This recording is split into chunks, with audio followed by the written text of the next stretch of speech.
Greetings! Welcome to the Mind of Brandon. That's me, I'm Brandon, and on my mind today is Zeitgeist.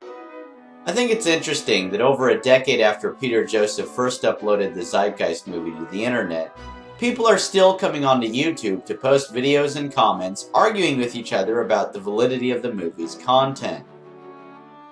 Now, when I first watched Zeitgeist, I really wasn't the kind of person to fact-check a documentary. I pretty much just assumed that everything in there was true.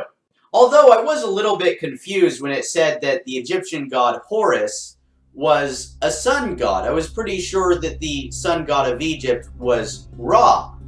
But then it occurred to me that maybe Horus is just another name for Ra. You know, like how Jupiter is another name for Zeus. So I just shrugged it off and figured that the narrator knew what he was talking about. But there was all sorts of other people who did not shrug it off, and I started noticing that there were all these videos all over YouTube that were claiming to have debunked Zeitgeist. And when I watched them, it was like they were saying that Zeitgeist was lying about damn near everything, right? So I was kind of skeptical of that, but I knew that the only way I was going to figure out what was actually going on is if I started researching the stuff for myself. So I jumped on Wikipedia to see what it said about Horus. Keep in mind this was a decade ago, so the article has probably been through some modifications since then. But I noticed that it seemed to support what debunkers were saying more than what Zeitgeist was saying. Remember, Zeitgeist had said that Horus was a sun god. But the debunkers were saying Horus isn't a sun god. He's the god of the sky. Ra is the sun god.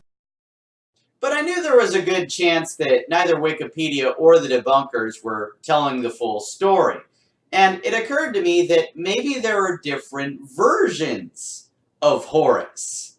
You know, like how there's different versions of King Arthur or Little Red Riding Hood or Robin Hood. So I jumped on my search engine and I typed in different versions of Horus to see what would pop up. And I came across this website called Tour Egypt. Now, again, this was a decade ago. The website has been completely remodeled since then, so it's not the same.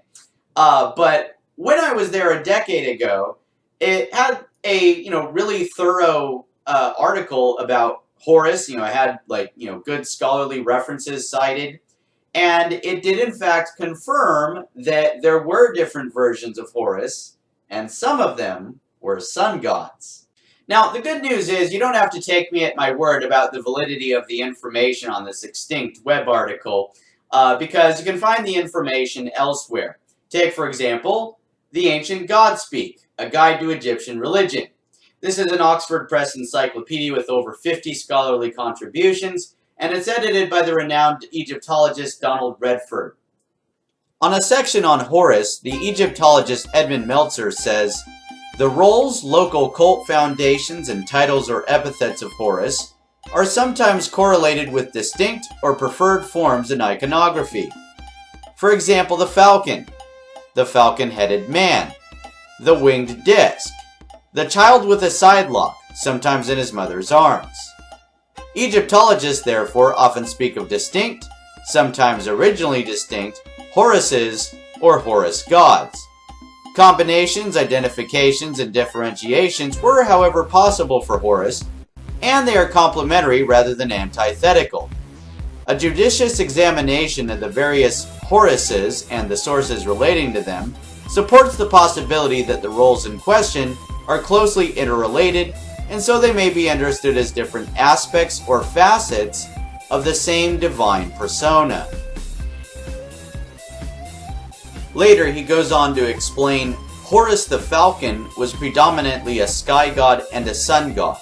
As the former, his eyes are the sun and moon. As the latter, he has a sun disk on his head and is syncretized with the deity Re.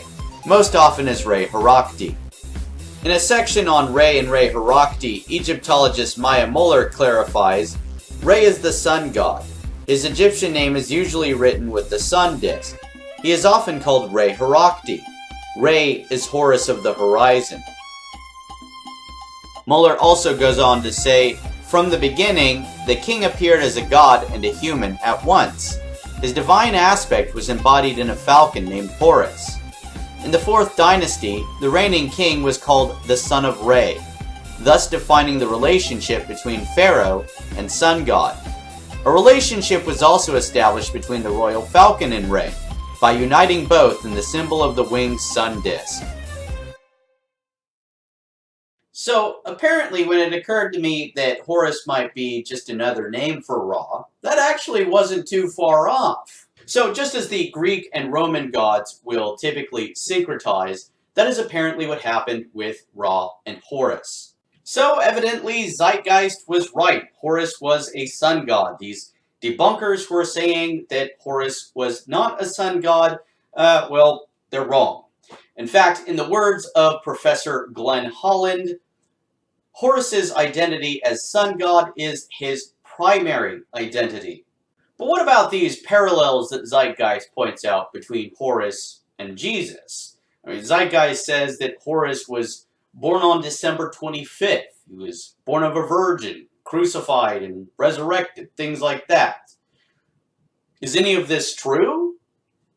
Well, if you guys want to find out, then you'll just have to watch my next video. So, to be continued, I hope you all enjoyed this video. If you did, please give it a thumbs up and share it with other people. If you're interested in watching my future videos, please subscribe to this channel if you haven't already, and I will see you all in the next one. So have a good one, guys, and peace.